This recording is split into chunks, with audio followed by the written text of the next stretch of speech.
মা, ও মা, কী রে মিনু, স্কুল থেকে আসলে? হ্যাঁ গো মা, এই গরমে খুব কষ্ট হয়েছে। আচ্ছা বয়। মা, হঠাৎ গলাটা তো ব্যথা করছে কেন? আরে, আমি বুঝতে পেরেছি, তুই ভোলাদার দোকান থেকে নিশ্চয়ই আজকে আবার টিফিনের টাকা দিয়ে আইসক্রিম খেয়েছি। না গো মা, ওরকম না, কেমন জানি ব্যথা করছে। কিছু হবে না বয়, আমি পাশের কল থেকে পানি নিয়ে আসি, একটু জল নেই। কেন মা, আমাদের কলে কি হয়েছে? আরে জানি না রে, পানি উঠতেছে না। কই রে মিনু, কই গেলি? পানি এনেছি, নে ঠান্ডা ঠান্ডা একটু পানি খেয়ে নে।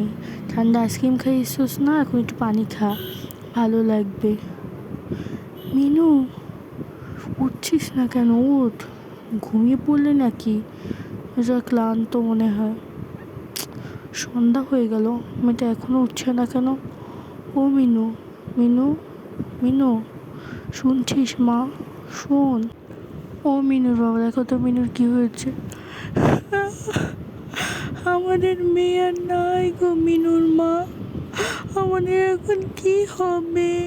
না, এমন হতে পারে না। কি বলছো তুমি? এরকম অনেক লোক, অনেক বাচ্চা চিকিৎসা আবার মারা যাচ্ছে কিছু ভুলের কারণে। আজকে মিনুর মা বুঝতে পারেনি মিনুর কি হয়েছে, কাল আপনার বুঝতে পারবেন না। তাই বলছি, সচেতন থাকুন, ভালো থাকুন। আসসালামু আলাইকুম। লাইক করে দেবেন একটা।